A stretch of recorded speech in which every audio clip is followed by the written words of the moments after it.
Sanibonani la ku-One Shophakama, Ngibingelelo Sifundo. Igcokama Elisha likhuthaza nje intsha ngokuvula nje amabhizinisi amancane, okukhombisa khona ukuthi igcokama Elisha alimile kumculo kuphela, linawo nje amabhizinisi amancane asafufusa.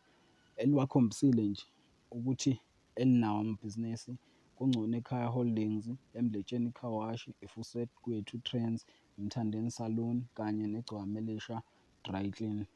Okukhombisa khona ukuthi le ndoda ayimile ngomaskandi kuphela, iyazama nje emaceleni kokunye ekwenzayo nje ukuthi kulethe imali, ingabheki nje umaskandi kuphela.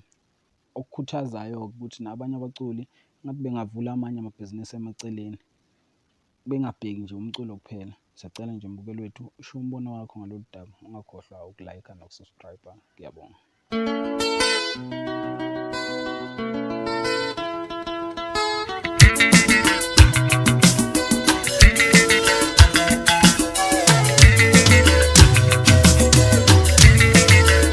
Nisilalele mpalamane no mina ngiyako tu isiyoza lukajabanye wena